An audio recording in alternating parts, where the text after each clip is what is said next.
എല്ലാവർക്കും നമസ്കാരം. IFPHന്റെ 2058 പ്രതിദിന സൂം വെബിനാറിലേക്ക് എല്ലാവരെയും സ്വാഗതം ചെയ്തുകൊള്ളുന്നു. ഇന്ന് നമ്മുടെ ക്ലാസ് ആരംഭിക്കുന്നതിന് മുമ്പ് ഒരു നിമിഷം ഈശ്വര പ്രാർത്ഥന. നന്ദി. ഇന്ന് നമുക്ക് അതിഥിയായി എത്തുന്നത് doctor Mashood BHMS DAQ, retired medical officer, AYUSH homoeopathy department, Kerala. 30 വർഷത്തിലധികം ചികിത്സാനുഭവങ്ങൾ. Unveiled micro secrets of homeo and herbals, മനുഷ്യ ശരീരത്തിലെ മൂലകങ്ങൾ എന്നീ 2 പുസ്തകങ്ങളുടെ രചയിതാവ്. കൃഷിയും ഹോമിയോപ്പതിയും എന്ന വിഷയത്തിൽ റിസർച്ച് ഇഷ്ടകാര്യം. സസ്യങ്ങൾക്ക് ഹോമിയോപ്പതി, അനുബന്ധ പഠനങ്ങൾ, പ്രവർത്തന തത്വവും 3-ാം ഭാഗമാണ് ഇന്ന് ക്ലാസ് എടുക്കുന്നത്. ഈ ക്ലാസ് എടുക്കുന്നതിന് മഷൂർ ഡോക്ടറെ ആദരപൂർവ്വം സ്നേഹപൂർവ്വം ഈ പ്ലാറ്റ്ഫോമിലേക്ക് സ്വാഗതം ചെയ്തുകൊള്ളുന്നു.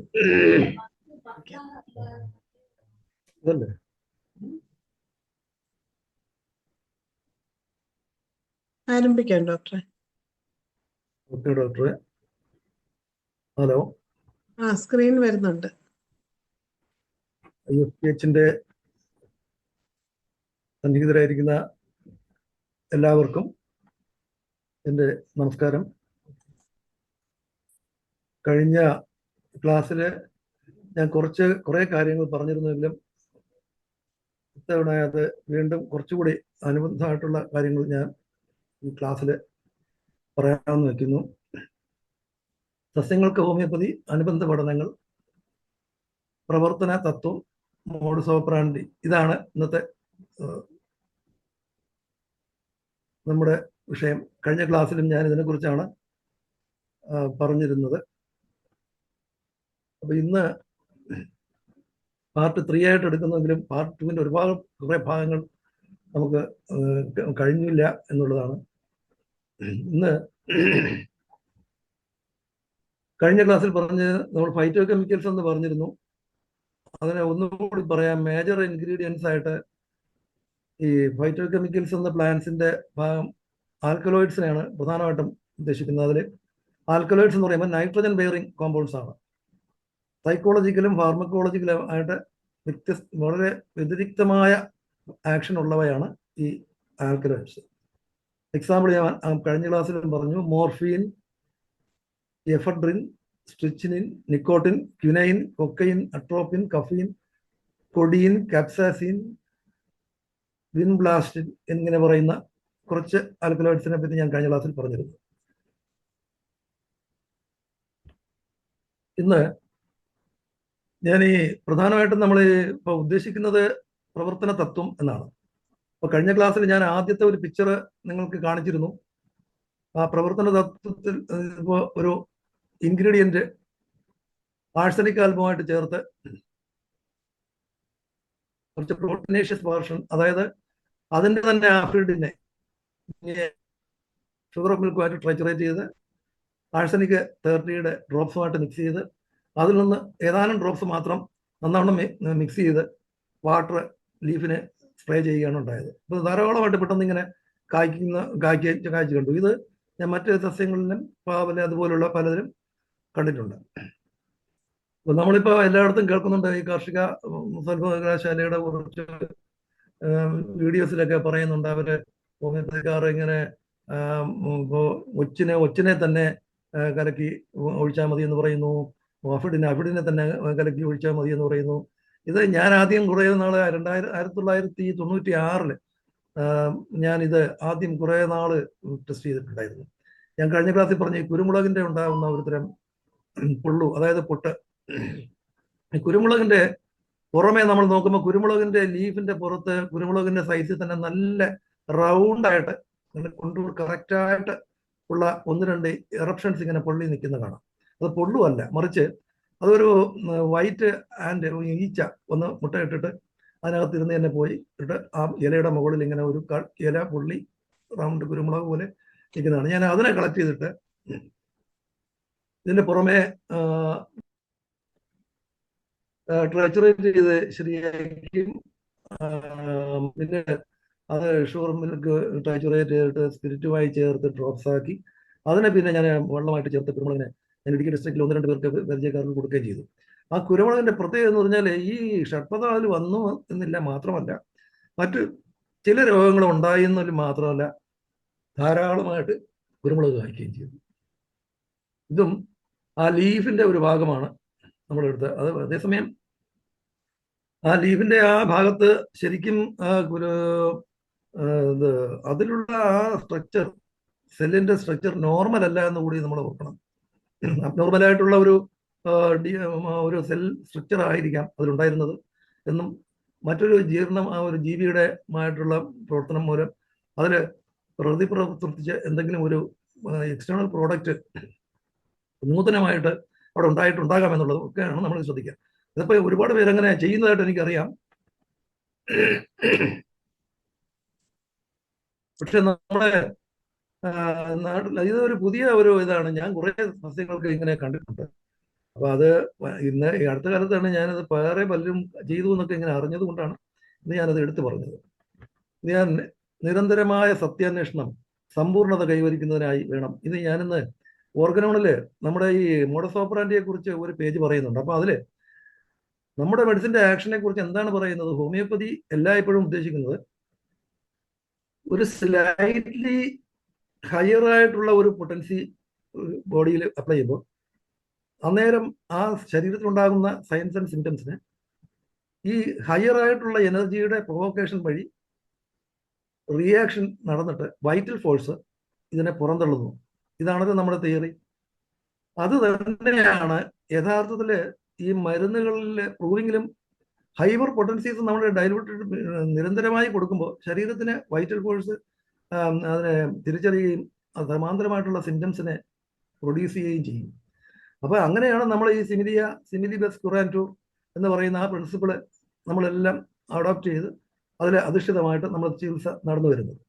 ഈ സസ്യങ്ങളെ സംബന്ധിച്ചിടത്തോളം ഞാനിപ്പോൾ കുറച്ച് മെഡിസിൻസ്, ഇപ്പം ബോറിക് ആസിഡ് അല്ലെങ്കിൽ ബെറിബെറീസ് ഇതേപോലുള്ള ചില പ്ലാന്റ്സിലെ ആഴ്സനിക് പോലുള്ള ചില മരുന്നുകൾ ഞാൻ അപ്ലൈ ചെയ്തപ്പോൾ കണ്ട സിംറ്റമറ്റോളജി, ഇതിന്റെ ഫാർമക്കോളജി, ഞാൻ കണ്ട സിംറ്റമറ്റോളജി ഇതിലുള്ള ഗ്രോത്തിന്റെ അല്ലെങ്കിൽ ഇതിന് കൊടുത്തിരിക്കുന്ന പദാർത്ഥങ്ങളുടെ മിനിമം അളവിലും അല്ലെങ്കിൽ ഹയർ അളവിലും ഡോസിലും ഇതിലെ പ്ലാന്റ്സിൽ വ്യത്യസ്തമായ സിംറ്റംസ് പ്രൊഡ്യൂസ് ചെയ്യുന്നവയാണ്. അപ്പൊ ഇതിലുള്ള ഹോമിയോപ്പതിസിറ്റി എന്താണ് എന്നതായിരിക്കും നിങ്ങൾ അന്വേഷിക്കുന്നത്. ഇപ്പൊ ഞാൻ നമ്മുടെ ഇപ്പൊ പ്രവർത്തന തത്വം എന്ന് ഞാൻ ഇവിടെ ക്ലാസ്സിൽ എടുക്കാൻ ഉദ്ദേശിക്കുമ്പോൾ അത് ഒരു പ്രധാന കാര്യമാണ്. അപ്പൊ സമ്പൂർണ്ണത കൈവരിക്കുന്നതിന് നിരന്തരമായ സത്യാന്വേഷണം ഇത് എടുക്കാൻ കാര്യം എന്ന് പറഞ്ഞാൽ ഞാനിന്ന് ഓർഗനോൺ ടെക്സ്റ്റ് എടുത്തപ്പോൾ ഞാൻ തന്നെ ഓർഗനോൺ ടെക്സ്റ്റിന്റെ മുകളിൽ ടെക്സ്റ്റ് എടുക്കാൻ വിട്ടുപോയി. ഒരു കവർ ഞാനിങ്ങനെ ഒരു ബൈൻഡ് ഇട്ടിക്കായിരുന്നു. അപ്പൊ ഞാൻ എന്താണ് ബൈൻഡ് ഇട്ടത് ഞാൻ തന്നെങ്കിലും ആ കവർ പേജ് എടുത്ത് നോക്കിയപ്പോൾ ഇങ്ങനെ ഒരെണ്ണം കിടക്കുന്നതായിട്ട് ഈ പിക്ചർ കിടക്കുന്നത് ഞാൻ കണ്ടു.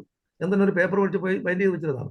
അപ്പൊ ഇന്നത്തെ എൻ്റെ ഓർഗനോണിൽ ഒരു പുതിയ അന്വേഷണവും ഇന്നത്തെ എൻ്റെ ക്ലാസ്സുകളും തമ്മിൽ ഇത് കൊള്ളാമെന്നുള്ളതുകൊണ്ട് ഞാൻ ഉടൻ തന്നെ ഈ പിക്ചർ എടുത്ത് ഇന്നത്തെ നമ്മുടെ ക്ലാസ്സിലേക്ക് മാറ്റിയിട്ടതാണ്. ഇത് നമുക്ക് അറിയാവുന്ന വളരെ പഴയ ഒരു പിക്ചറാണത്. ഇത് നിരന്തരമായ സത്യാന്വേഷണം സമ്പൂർണ്ണത കൈവരിക്കുന്നതിനായി വേണമെന്നാണ്. അപ്പൊ അത് നമ്മൾ ഓർത്തു വെക്കണം.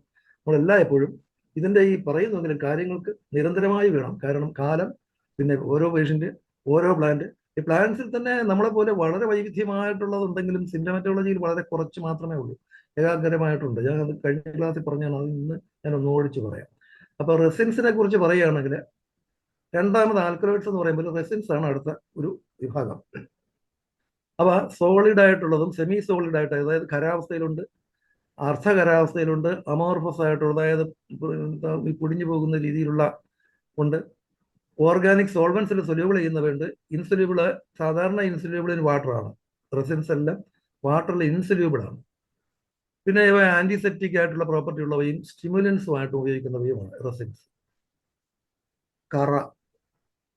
ഇനി റെസിൻസിനെ 3 തരത്തിലായിട്ട് സാധാരണ വിഭജിക്കാവുന്ന ഒളിയോ ഗം റെസിൻസ്, അസഫെറ്റിഡൈൻ, മിർ എന്ന് പറയുന്ന ഒരു കാര്യമുണ്ട്. അത് നമ്മുടെ ഈ കുന്തിരിക്കം പോലുള്ള ഒന്നാണ്.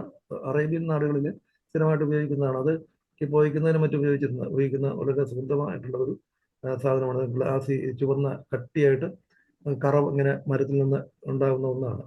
അപ്പൊ അതൊരു ഗം റെസിനാണ്. അതാണ് പറയാൻ ഉദ്ദേശിച്ചത്. ഗമ്മുമാണ് എന്നാൽ റെസിനുമാണ്.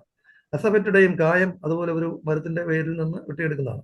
അപ്പൊ അസഫെറ്റിഡൈൻ മിറും ഒളിയോ ഗം റെസിൻസ് ആണ്. ഈ പറയാൻ കാര്യം ഇതിൽ 3 ഘടകങ്ങളാണ്. റെസിനാണ്, ഗമ്മുണ്ട്, അതേസമയം അതിൽ ഓയിലും ഉണ്ട്.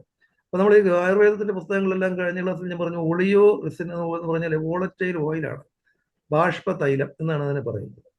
അടുത്തത് ഒളിയോ റെസിൻസ് ആണ്, അതായത് ബാഷ്പ തൈലവും റെസിനും മാത്രമുള്ളത്. അതിൽ ഉദാഹരണത്തിന് ആ ജിഞ്ചറിന്റെ സ്മെല്ല്, ഇഞ്ചിയുടെ മണമുണ്ടല്ലോ, അപ്പൊ അതുപോലെ തന്നെ ഇഞ്ചിയിലെ ആയിട്ടുള്ള റെസിനും, ക്യാപ്സിക്കം അതിലുള്ള റെസിൻ, കന്നാബീസ്, ഇതെല്ലാം ഒളിയോ റെസിൻസ് ആണ്. ക്യാപ്സിക്കം എന്ന് പറയുന്നത് കുരുമുളകും മുളകും, കന്നാബീസ് എന്ന് ഉദ്ദേശിക്കുന്നത് അറിയാം, അതിലും ഇതിന് ഈ ഓയിലുണ്ട്, അതോടൊപ്പം അതിൽ റെസിനും ഉണ്ട്.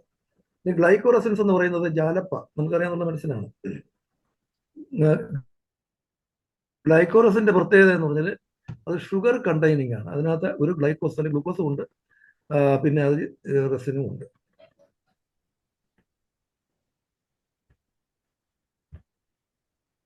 അടുത്തത് എന്താണെന്ന് വെച്ചാൽ പോളിസാക്കറൈഡ്സ് ആണ്.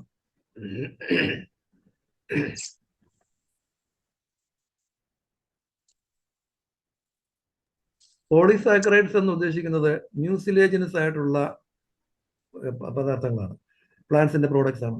ഈ പ്ലാന്റ്സിന്റെ എല്ലാ പ്രോഡക്ട്സിനും യഥാർത്ഥത്തിൽ പ്രൊട്ടക്ഷന് വേണ്ടിയാണ് എന്നുള്ളതാണ്. വൈറസ്, ബാക്ടീരിയ ഇങ്ങനെയുള്ള രോഗങ്ങളിൽ നിന്നും, ഫംഗസിൽ നിന്നും, രോഗാവസ്ഥയിൽ നിന്നും, കാലാവസ്ഥയുടെ ഇതിനു വേണ്ടി പോലും അവ ഉൽപ്പാദിപ്പിക്കുന്ന ഘടകങ്ങളാണ് ഈ പദാർത്ഥങ്ങൾ. വേണം ആൽക്കലോയിഡ്സ് ആയിരുന്നാലും അങ്ങനെയാണ്, അതുപോലെ തന്നെ റെസിൻസ് ആയിരുന്നാലും അതുപോലെയാണ്. നമ്മൾ അതിന് എന്തെങ്കിലും ഇഞ്ചുറി ചെയ്യുന്നിടത്തു നിന്നാണ് ഈ കറ അല്ലെങ്കിൽ റെസിൻ കൂടുതൽ വരുന്നത്, നമുക്കറിയാം. അല്ലെങ്കിൽ അതിൽ നിന്ന് വരെയില്ല. അതിന് എന്തെങ്കിലും പാടവോ മുറിവോ എന്തെങ്കിലും വരുമെങ്കിൽ മാത്രമേ അതിൽ നിന്ന് ഈ റെസിൻ ഉണ്ടാവുള്ളൂ. പോളിസാക്കറൈഡ്സ് അതുപോലെ മ്യൂസിലജിനസ് ആയിരിക്കും, സ്റ്റിക്കി ആയിരിക്കും, പിന്നെ ജെല്ലി ലൈക്ക്. ഇതാണ് ഇവയുടെ പ്രത്യേകത.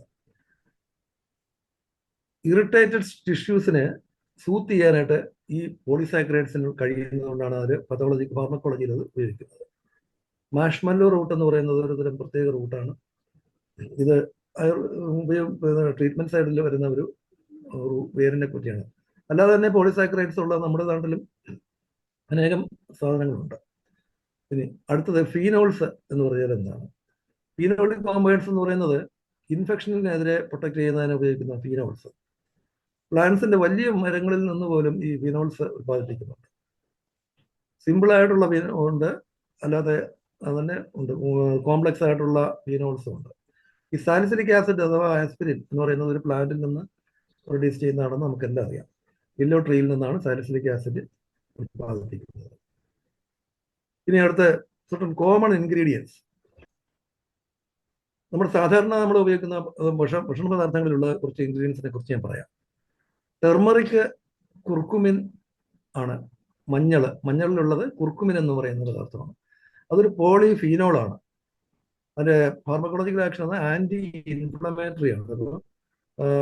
പെട്ടെന്നുണ്ടാകുന്ന ഇൻഫ്ലമേഷൻസിനെ സപ്പോർട്ട് ചെയ്യുന്ന തടയുന്നതിന് വേണ്ടിയാണ് നമ്മൾ ഈ ടെർമറിക് ഉപയോഗിക്കുന്നത്. ടെർമറിക്കിനെ പോലെ ഇത്രയും നല്ലൊരു മെഡിസിൻ ജിഞ്ചറും പോലെ ഗാർലിക് പോലെയും ഇല്ല എന്ന് തന്നെ പറയാം. ടെർമറിക് ഒരുപാട് രോഗങ്ങൾക്ക് വേണ്ടി ഇന്ന് ഉപയോഗിക്കുന്നതാണ്.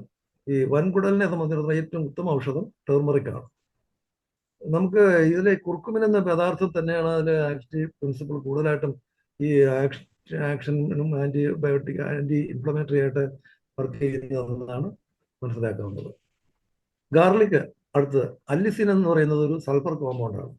ഈ അല്ലിസിൻ എന്ന് പറയുന്ന പദാർത്ഥമാണ് ഈ ഗാർലിക്കിന്റെ അല്ലെങ്കിൽ വെളുത്തുള്ളിയുടെ ആ പ്രത്യേക സ്പെഷ്യൽ മണം. ഇതിൽ രണ്ടും ഉണ്ടെന്നുള്ളതാണ്, സൾഫറും ഉണ്ട്, ഫോസ്ഫറസും ഉണ്ട്. അതാണ് ഇതിന്റെ പ്രത്യേകത. ഇത് ആന്റിബയോട്ടിക് ആണ്.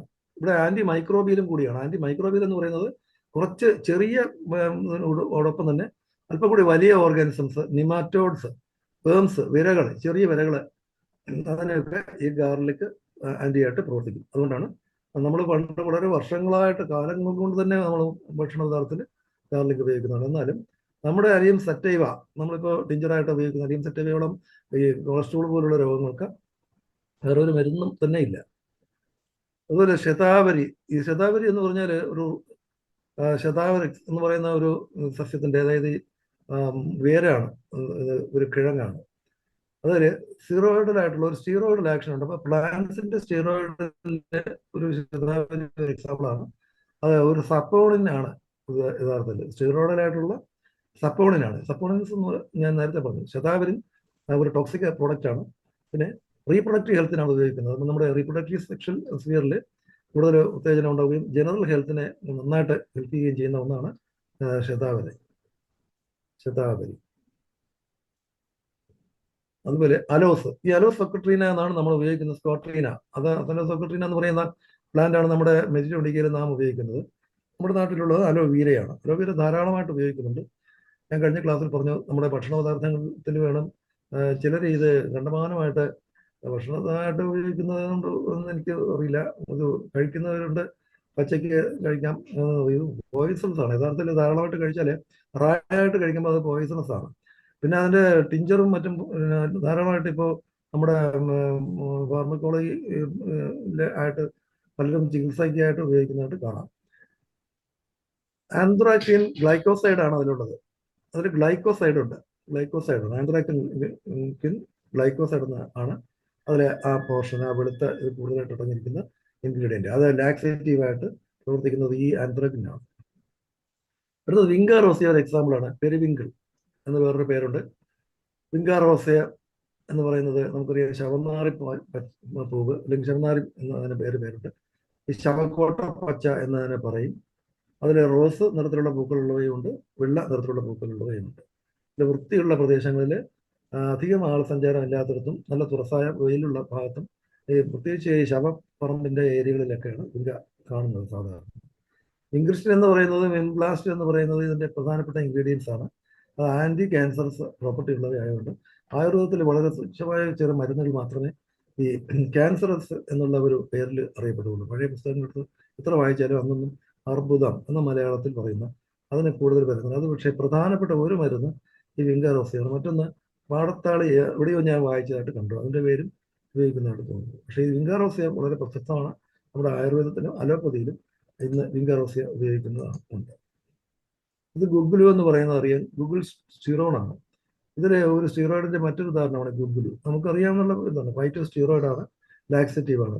വർഷങ്ങളായിട്ട് അറേബ്യൻ മെഡിസിനാണ്. വർഷങ്ങളായിട്ട് അറബി രാജ്യങ്ങളിലും നൂറ്റാണ്ടുകളായിട്ട് ഉപയോഗിച്ചു വരുന്ന ഒരു സാധനമാണ് ഗുഗ്ഗുലു.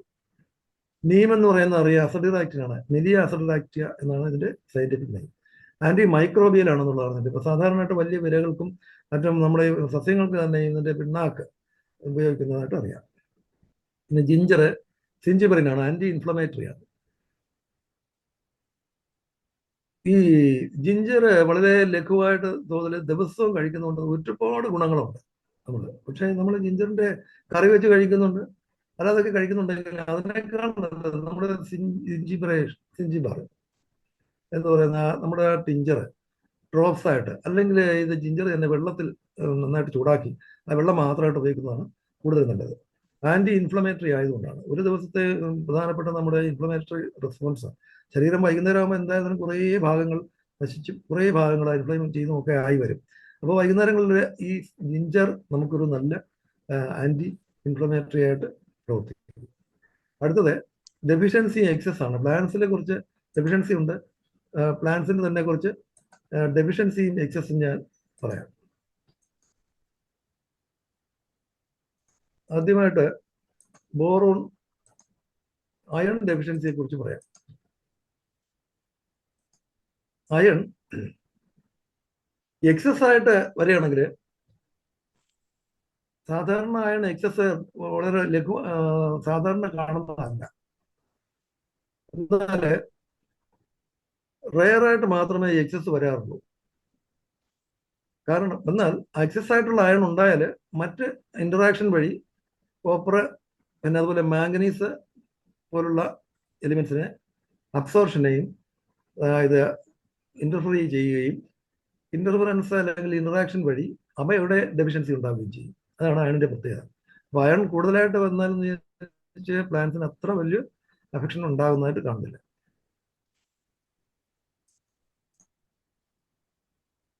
അയൺ ഡെഫിഷ്യൻസി ആണെങ്കിൽ യെല്ലോ ഇൻ എന്നാണ്. അതായത് ഇപ്പോൾ ഇന്റർവീനൽ ക്ലോറോസിസ് എന്ന് പറയുന്ന ഒരു അസുഖം ഉണ്ടാവും. ഇന്റർവീനൽ ക്ലോറോസിസ് എന്ന് പറയുന്നത് ഈ വെയിൻസ് എല്ലാം നല്ല തിക്കായിട്ടിരിക്കും. അതിനിടയ്ക്കുള്ള ഭാഗങ്ങളെല്ലാം ഗ്രീൻ കളർ കുറഞ്ഞ് ക്ലോറോട്ടിക് അനീമിക് ആയിട്ടിരിക്കും. ചെറിയ യെല്ലോ കളറാണ് ഈ ക്ലോറോസിസ് എന്ന് പറയുന്നത്. എല്ലാം അല്ല. ഗ്രീൻ നല്ല തിക്കായിട്ടുള്ള ഗ്രീൻ വെയിൻസും കാണും. അതിനാണ് ഇന്റർവെയിനൽ ക്ലോറോസിസ് കണ്ടായിരുന്നത്. അയൺ ഡെഫിഷ്യൻസിയാണ് അത്. എന്നാൽ നല്ല തിക്കായിട്ടിരിക്കുന്നെങ്കിൽ ഫോസ്ഫറസിന്റെ ആണ്. അപ്പൊ അത് നമുക്ക് പ്രത്യേകിച്ച് ചിലർക്ക് പ്ലാന്റ്സിനെ കുറിച്ച് അറിയാൻ താല്പര്യമുള്ളവർക്ക് പ്രയോജനപ്പെടും എന്ന് പറഞ്ഞാണ് ഞാനിത് എടുത്ത് പറയുന്നത്. അപ്പോ ഇനി സിങ്ക് ഡെഫിഷ്യൻസി വന്നാൽ എന്ത് പറ്റുന്നു? സിങ്ക് ഡെഫിഷ്യൻസിക്ക് ലീഫ് ചെറുതായി പോവുകയും റോസറ്റിംഗ് എന്ന് പറയുന്നത് ഈ ലീഫ് എല്ലാം കൂടി ഏറ്റവും മുകളിൽ വന്ന് ചുരുങ്ങി കൂടി ഇങ്ങനെ ഇരിക്കും. അതായത് വരുന്നില്ല, തണ്ടിന് ഇട കൊടുക്കുന്നില്ല. കണ്ടമാനം ചെറിയ ലീവ്സ് എല്ലാം അവിടെ തന്നെ ഇങ്ങനെ ഇതിന്റെ ഷൂട്ട് ടിപ്പിൽ കുറേ ലീഫ് റോസറ്റിംഗ് മോഡലിൽ അറേഞ്ച് ചെയ്തിരിക്കുന്നതായിട്ട് കാണാം. ഇന്റർ നോട്ട്സ് കുറവായിരിക്കും. പിന്നെ ബ്രോൺസിങ് എന്ന് പറയുന്ന ഒരു സംഭവവും സിങ്ക് വഴി ഉണ്ടാകുന്നുണ്ട്. കളർ ഡിഫറൻസിയാണ്. എക്സസ് ആയിട്ടുള്ള zinc interfere with the uptake of iron and phosphorus. നേരത്തെ പറഞ്ഞ അയണെ പോലെ തന്നെ സിങ്കും ഫോസ്ഫറസിന്റെയും അയണിന്റെയും അബ്സോർഷനെ സിങ്ക് എക്സസ് ആയിട്ടാണെങ്കിൽ അഫക്റ്റ് ചെയ്യും. അങ്ങനെ ക്ലോറോസിസും അയൺ ഡെഫിഷ്യൻസിയും ഉണ്ടാകാൻ സാധ്യതയുണ്ട്. അപ്പോൾ ഡെഫിഷ്യൻസി എന്ന് പറയുന്നത് ലീഫ് എല്ലാം കൂടെ ചുരുങ്ങി ചെറിയ ലീഫായി പോവുകയും അവർ ചുരുങ്ങി എല്ലാം കൂടെ കൂടി ഒരിടത്ത് ആവുകയും ചെയ്യുന്ന ഒരു കംപ്ലൈന്റ് ആണ്. ഇനി ബോറോൺ ഡെഫിഷ്യൻസിയാണ്. ഞാൻ കഴിഞ്ഞ ക്ലാസ്സുകളിലെല്ലാം പറഞ്ഞിട്ടുണ്ട്. ബോറോൺ എപ്പോഴും ഈ പ്ലാന്റ്സിന്റെ ടിപ്പ് ഗ്രോത്ത്, അതായത് ന്യൂ ഗ്രോയിങ് ടിപ്പിന് കൂടുതൽ അത്യാവശ്യമായിട്ടുള്ളതാണ് ബോറോൺ. നമ്മളിപ്പോൾ അപ്ലൈ ചെയ്താൽ പെട്ടെന്ന് ഡെഫിഷ്യൻസി ആണെങ്കിലും അപ്ലൈ ചെയ്ത് കഴിഞ്ഞാൽ ബോറോൺ അപ്ലൈ ചെയ്താൽ പെട്ടെന്ന് തന്നെ ന്യൂ ലീവ്സിനെ കാണാൻ കഴിയും. നല്ല പെട്ടെന്ന് അത് വളർന്ന് ആയി വരുന്നതായിട്ട് കാണാം. അതിൽ ഈ ലീവ്സ് ഇത് ഗ്രോയിങ് എൻസിൽ ഡെഫിഷ്യൻസി ആണെങ്കിൽ ഗ്രോയിങ് എൻസിൽ വളരെ ഗ്രോത്ത് റിട്ടാർഡേഷനും പിന്നെ ബ്രിട്ടിലായി പോകുന്ന ലീവ്സ് കാണും. ലീഫ് എല്ലാം ഇങ്ങനെ പെട്ടെന്ന് തരതരെ ഒടിഞ്ഞു പോകുന്ന ചില പ്ലാന്റ്സിൽ കാണുന്നുണ്ട്. അത് ബോറോണിന്റെ ഡെഫിഷ്യൻസിയാണ്. പിന്നെ കേൾഡ് ലീഫ് ചുരുങ്ങിപ്പോവുക, കേൾഡ് കുരുടിച്ചിങ്ങനെ മടങ്ങി ചുരുണ്ടിരിക്കുക, അതും ബോറോണിന്റെ ഡെഫിഷ്യൻസിയാണ്. ഇടയ്ക്കിങ്ങനെ അകത്താക്കി മടങ്ങി ലീഫിരിക്കുകയും ബ്രിട്ടിലായി പോവുകയും ചെയ്യുന്ന ഒരു സംഭവം ലീഫ്സിൽ നോക്കിയാൽ കാണാം. ഹോളോ ഫ്രൂട്ട്സോ ആയിരിക്കും, ഫ്രൂട്ട്സിനകത്ത് ഹോളോ ആയിരിക്കും.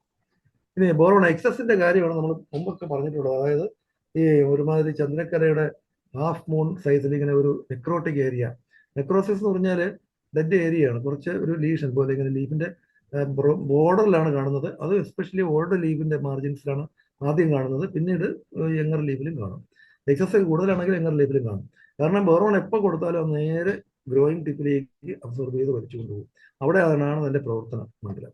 അപ്പോൾ ഓൾഡർ ലീഫിലാണ് എക്സ്ക്രീഷൻ കൂടുതലായിട്ട് നടക്കുന്നത്. അതുകൊണ്ടാണ് ബോറോണും ഓൾഡർ ലീഫിലാണ് കാണുന്നത്. മറ്റെല്ലാ എലമെന്റ്സും നോക്കി കാണാം. ഓൾഡർ ലീഫിനെ ശ്രദ്ധിച്ചുകൊണ്ട് നമ്മൾ എന്തെങ്കിലും അപ്ലൈ ചെയ്താൽ ഓൾഡർ ലീഫിൽ നോക്കിക്കഴിഞ്ഞാൽ എക്സ്ക്രീഷൻ ശരിക്കും കാണാൻ കഴിയും. പിന്നെ ഗ്രോയിങ് ടിപ്പ്, പിന്നെ നോട്ട്സ്, ഇതെല്ലാം നമ്മൾ പ്രത്യേകിച്ച് ശ്രദ്ധിക്കണം. ഈ പ്ലാന്റ്സിനെ സംബന്ധിച്ച് അടുത്ത കാലത്ത് ഞാൻ കുറച്ച് കണ്ട ഒരു പുതിയൊന്ന് ഞാൻ വേണമെങ്കിൽ പറയാം. അതായത് നമ്മൾ ഈ ടെൻഡ്രിൽസ് ഉണ്ടല്ലോ, ഈ ഇങ്ങനെ പിടിച്ചു പോകുന്ന ആ വള്ളികളെ കാണുമ്പോൾ ആര് പറഞ്ഞു പ്ലാന്റ്സിന് മനസ്സില്ലെന്ന്? പ്ലാന്റ്സിനും മനസ്സുണ്ട്. മനസ്സുണ്ട്, വളരെ അക്യൂട്ടായിട്ട് മനസ്സുണ്ട്. ഞാനത് വാച്ച് ചെയ്തുകൊണ്ടിരിക്കുകയാണ്. കാരണം എന്ന് പറഞ്ഞാൽ ഒരു കാലത്ത് ജെസി ബോസിന്റെ കാലത്ത് പ്ലാന്റ്സിന് ലൈഫ് ഉണ്ടെന്ന് പറഞ്ഞിരുന്നു. പുസ്തകത്തിൽ അങ്ങനെ അടിച്ച് ഞാൻ കണ്ടു. നമ്മുടെ ടെക്സ്റ്റ് ബുക്കിൽ ഞാൻ അങ്ങനെ വായിച്ചിട്ടുണ്ട്.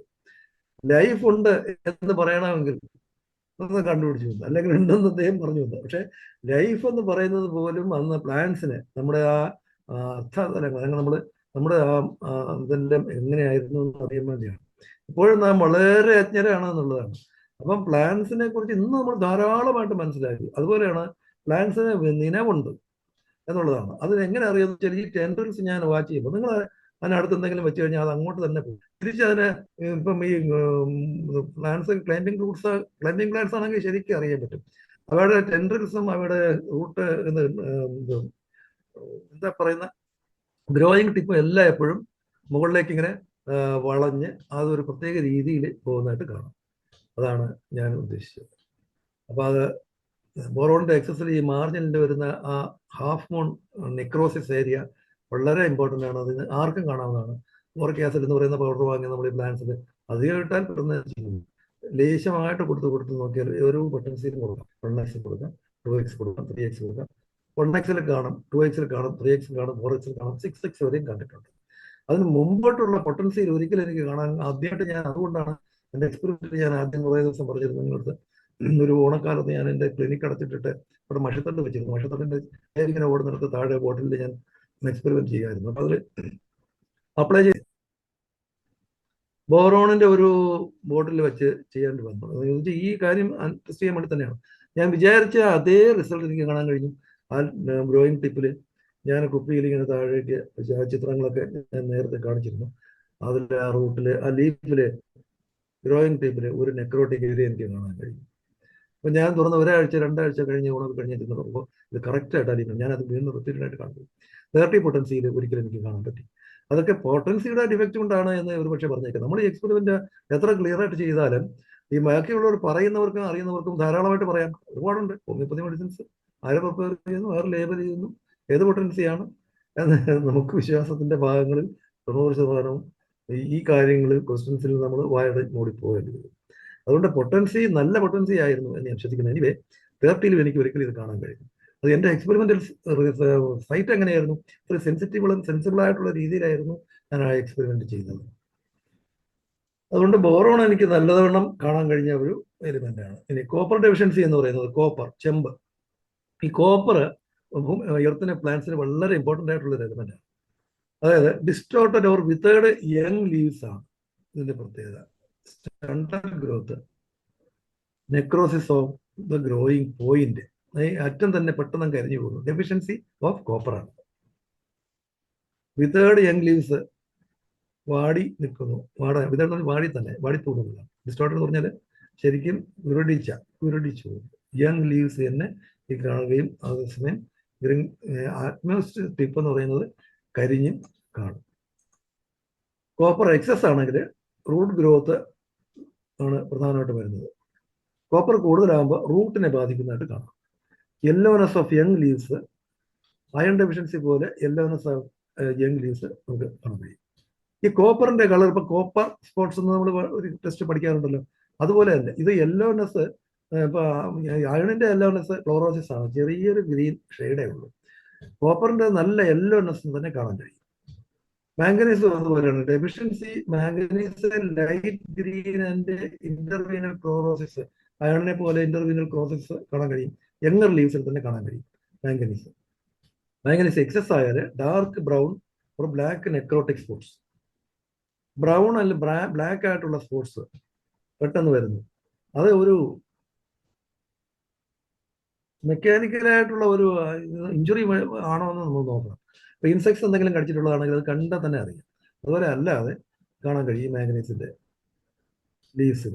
ഓൾഡർ ലീവ്സിലാണ് പ്രത്യേകിച്ച് ഡാർക്ക് സ്പോട്സ് കാണുന്നത്. Deficiency of iron, magnesium and calcium ആണ് ഈ എക്സസിൽ വരുന്നത്.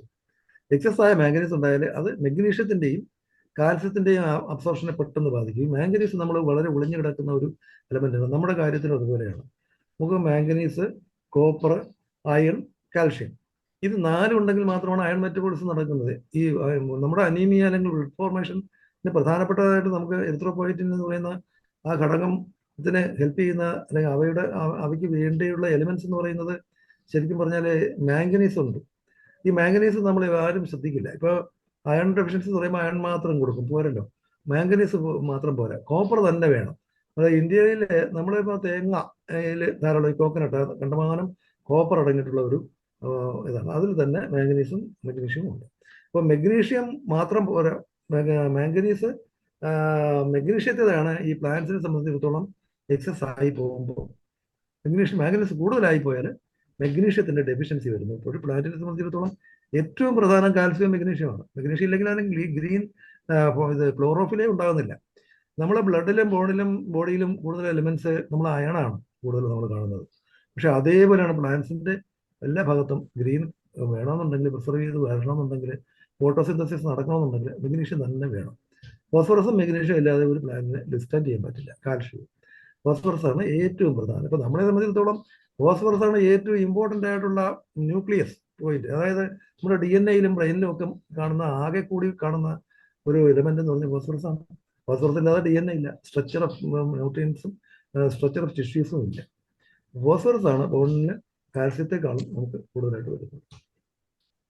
ഞാൻ കോപ്പർ ഡെഫിഷ്യൻസി പറഞ്ഞു, മാംഗനീസ് പറഞ്ഞു. ഇനി അടുത്തത് കുറച്ച് ഡിസീസസ് ആണ്. ഈ പ്ലാന്റ്സിന് കുറച്ച് ധാരാളമായിട്ട് പ്ലാന്റ്സിന് ഡിസീസസ് ഉണ്ട്, രോഗങ്ങളുണ്ട്. ഇവയെല്ലാം പൊതുവെ കുറച്ച് സിംറ്റംസിലാണ് ഈ ഇപ്പം നമുക്ക് അനേകം സിംറ്റമറ്റോളജി മനുഷ്യനെ സംബന്ധിച്ച് പറയാം. പക്ഷെ പ്ലാന്റ്സിനെ നമുക്ക് ഒബ്സർവ് ചെയ്യുമ്പോൾ സയൻസ് കുറച്ച് കിട്ടണം.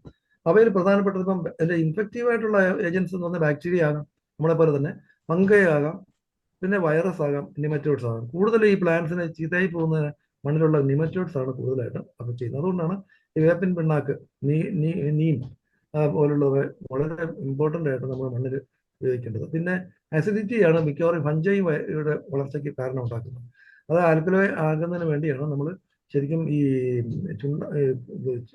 കക്കാപ്പൊടി അഥവാ മറ്റേ വെളുത്ത പൊടി ഇടുന്നത്, കക്കയുടെ പൊടി, കാൽഷ്യം കാർബണേറ്റ്. പിന്നെ ബാക്ടീരിയൽ ഇൻഫെക്ഷനെ പഞ്ചയ്ക്ക് വേണ്ടി ഫിസേറിയം പോലുള്ള പഞ്ചയാണ് കൂടുതലായിട്ടും പ്ലാന്റ്സിനെ അഫക്ട് ചെയ്യുന്നത്. അവയ്ക്കും ടിപ്പിക്കലായിട്ടുള്ള മെഡിസിൻസ് അവർ ധാരാളമായിട്ട് ആന്റി ഇൻസെക്ടിസൈഡ്സ് വേറെ കണ്ടമാനമുണ്ട്. അപ്പോൾ അത് ഇനി പ്രധാനമായിട്ടുള്ള സിംറ്റംസിൽ സയൻസിൽ ഒന്ന് സ്പോട്സ് ആണ്. അതായത് ഫംഗൽ ആകാം, ബാക്ടീരിയ ആകാം, രണ്ടിലും ഈ സ്പോട്സ് വരും. ബ്ലാക്ക് സ്പോട്സ് വരാം, ബ്രൗൺ സ്പോട്സ് വരാം, വൈറ്റ് സ്പോട്സ് വരാം, ഓർ യെല്ലോ സ്പോട്സ് വരാം. അതാണ് സ്പോട്സിന്റെ പ്രത്യേകത. ലീഫിന്റെ പുറത്ത് ഇങ്ങനെയുള്ള കൊച്ചു കൊച്ചു കുത്തായിട്ട് കാണുന്നു. അത് പെസ്റ്റ് ഡാമേജ് അല്ല എന്ന് നമ്മൾ ഉറപ്പുവരുത്തണം. പെസ്റ്റ് ഇങ്ങനെ ഡാമേജ് ആണെങ്കിൽ കാണും. പക്ഷെ ഫംഗൈ ആണെങ്കിലും ബാക്ടീരിയ ആണെങ്കിലും നടുക്കൊരു ചെറിയ കിഴുത്ത പോലെ വന്നിട്ട് ചുറ്റും അതിന്റെ കളർ വേരിയേഷൻ ആണ് ഈ ഫംഗൈയുടെ പ്രത്യേകത, അല്ലെങ്കിൽ ബാക്ടീരിയയുടെ പ്രത്യേകത. അത് നോക്കി തന്നെ നമുക്കറിയാം. ബ്ലാക്ക് വൈറ്റ് ആയിരിക്കും, അല്ലെങ്കിൽ യെല്ലോ ആയിരിക്കും. ഇപ്പോൾ ബാക്ടീരിയയിലാണെങ്കിൽ മിക്കവാറും ബ്ലാക്ക് അല്ലെങ്കിൽ വൈറ്റ് ആണ്. ഈ ഫംഗൈയും സാധാരണ ബ്ലാക്കും വൈറ്റും കാണുന്നുണ്ട്. വൈറ്റ് നല്ല പൂപ്പൽ പോലെ പിടിച്ചിരിക്കുന്നത് കാണാം. അടുത്തത് റസ്റ്റ് എന്നാണ് പറയുന്നത്. റസ്റ്റ് എന്ന് പറഞ്ഞാൽ എന്താണ്? ഓറഞ്ച് ഓർ ബ്രൗൺ റൈസ്ഡ് സ്പോട്സിനെയാണ് റസ്റ്റ് എന്ന് പറഞ്ഞാൽ. തുരുമ്പെന്ന് ഇല തുരുമ്പിച്ചിരിക്കുന്നത് പോലെ ഇങ്ങനെ കരകരകരായിട്ട് മുകളിൽ കയറിക്കും. നമ്മുടെ ഈ കത്തിരിക്ക പോലുള്ള പ്ലാന്റ്സിലൊക്കെ കൂടെ കൂടെ ഇങ്ങനെ റസ്റ്റ് പതിച്ചിരിക്കുന്നത് കാണാം. ഈ ഇതാണ്, അത് റസ്റ്റാണ്. അത് ഹ്യൂമിഡിറ്റി കൂടുതലുള്ളിടത്താണ് ഈ റസ്റ്റ് വരുന്നത്. പൗഡർലി ആകാം, അതുപോലെ തന്നെ നല്ല ഹാർഡായിട്ടുള്ള ബ്രൈറ്റ് യെല്ലോ ആയിട്ടുള്ള കുറച്ച് റസ്റ്റ് ബാധിച്ചിരിക്കുന്നതും കാണാം ചില പ്ലാന്റ്സിലൊക്കെ. അത് തന്നെയാണ് റസ്റ്റ് എന്നാണ് പറയുന്നത്. ഇനി വിൽറ്റിംഗ് എന്ന് പറഞ്ഞാൽ എന്താണ്? ടെർജിഡിറ്റിയും റിജിഡിറ്റിയും ലീഫിന് കൂടുകയും അത് ലോസ് ഓഫ് ടെർജിഡിറ്റി കുറഞ്ഞു പോകുന്നു. ടെർജിഡിറ്റി റിജിഡിറ്റി കുറഞ്ഞുകൊണ്ട് ഈ ലീഫ് ഇങ്ങനെ എപ്പോഴും വാടിയതുപോലെ ഇല ഇങ്ങനെ കിടക്കുന്ന, ചരിഞ്ഞ് താഴോട്ട് കിടക്കും. ഹെൽത്തി അല്ല, എപ്പോഴും വിതകടായിട്ട് കാണും. അതാണ് വിൽറ്റിംഗ് എന്ന് പറയുന്നത്. ഈ വളരെ കൂടുതലായിട്ട് ഹീറ്റുള്ള ഏരിയാസിലും സോയിൽ, നമ്മുടെ ഡ്രൈ സോയിലായിട്ടുള്ളിടത്തും റൂട്ട് ഡാമേജ് ഉള്ളപ്പോഴും ഇങ്ങനെ വരും. പ്രധാനമായിട്ട് റൂട്ട് ഡാമേജ് ഈ നെമറ്റോഡ്സ് വഴി ആണ് വരുന്നത്. അപ്പോഴും പ്രധാനമായിട്ട് വിൽറ്റിങ്ങിന്റെ പ്രധാന കാരണം മിക്കവാറും ഈ നെമറ്റോഡ്സ് ഇലയാണ്, അല്ലെങ്കിൽ ഫംഗസ് ആയിരിക്കും പെട്ടെന്ന് അഫക്ട് ചെയ്യുന്നത്. ഫ്യൂസേറിയം പോലുള്ള വകയാണ് വിൽറ്റിംഗ് പ്രധാന കാരണം, ഫ്യൂസേറിയം.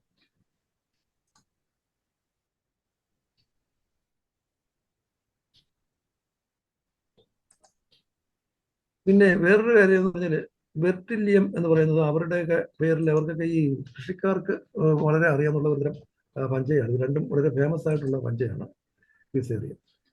റോഡ്സ് ആണ് അടുത്തത്. എന്താണ് റോഡ്സ്? ഈ വാട്ടർ കണ്ടമാനം തിങ്ങി നിൽക്കുന്ന അല്ലെങ്കിൽ തങ്ങി നിൽക്കുന്ന ഏരിയ പ്രദേശത്തുള്ള ചെടികളിൽ ഈ ഫംഗൈ കൂടുതലായിട്ട് ഈ ഫ്യൂസേറിയത്തിലേക്ക് ഫംഗൈ ധാരാളമായിട്ട് വരികയും അങ്ങനെ റൂട്ടിനെ എയറില്ലാതെ സഫോക്കേറ്റ് ചെയ്ത് ഡീക്കേ ആയി പോകുന്നു. അതാണ്. അപ്പൊ ഡീക്കേ എന്ന് പറയുന്നത് ശരിക്കും പറഞ്ഞാൽ ഈ സംഭവിക്കുന്നത് ഈ വെള്ളം കൂടുതൽ കെട്ടിക്കിടന്ന പ്ലാന്റ്സിലൊക്കെയാണ്. റോഡ്സ് എന്നാണ് അതിനെ പറയുന്നത്. പിന്നെ തണ്ട് മറിയൽ, തണ്ട് ചെയ്യൽ, പിന്നെ എന്താണ് കൊമ്പ് ചെയ്യൽ, ഇങ്ങനെയൊക്കെ പല അസുഖങ്ങളുണ്ട്. രോഗങ്ങൾ ധാരാളമായിട്ടുണ്ട്. കണ്ടമാനം പേരിൽ അറിയപ്പെടുന്ന ഉണ്ട്. ഇന്ന് ഞാൻ പറഞ്ഞില്ലേ, എൻ്റെ ഈ ഹാൻഡിന്റെ അസ്വാധീനം ഇപ്പോഴും ഉണ്ട്.